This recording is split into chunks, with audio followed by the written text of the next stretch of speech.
Hi guys, നിങ്ങൾക്ക് Brian ജോൺസനെ അറിയാമോ? Brian Johnson എന്ന് പറഞ്ഞിട്ടുണ്ടെങ്കിൽ ഒരു 47-year-old ഓൺട്രപ്രണർ ആണ്.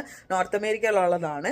പുള്ളി ആക്ച്വലി എന്താ ചെയ്യണമെന്ന് വെച്ചിട്ടുണ്ടെങ്കിൽ പുള്ളിയുടെ ബയോ ഏജ്, അതായത് പുള്ളിയുടെ ബയോളജിക്കൽ ഏജ് പുള്ളിയുടെ പ്രായത്തിനേക്കാളും വളരെ കുറയ്ക്കാനായിട്ട് കുറെ എക്സ്പെരിമെന്റ്സ് ഒക്കെ ചെയ്യുന്ന ഒരാളാണ്.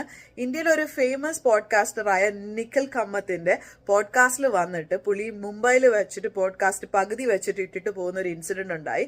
അത് മുംബൈയിലെ എയർ ക്വാളിറ്റി ഇൻഡെക്സ് 150 ആയതുകൊണ്ടാണ്. ഇത് എന്റെ വീട്ടിലിരിക്കുന്ന എയർ പ്യൂരിഫയർ ആണ്.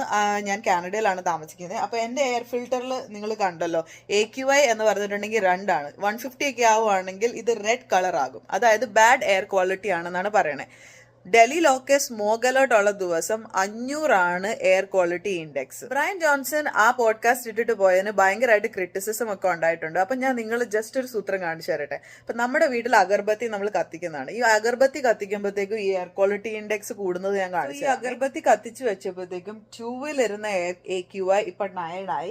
അത് സ്ലോലി ഇൻക്രീസ് ആയി റെഡ് ആവും.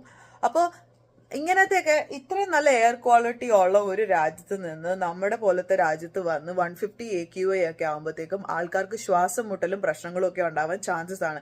അപ്പൊ അവരെ ക്രിട്ടിസൈസ് ചെയ്യുന്നത് ശരിയാണോ? നിങ്ങൾ നിങ്ങളുടെ അഭിപ്രായം കോമെന്റിൽ പറയാ.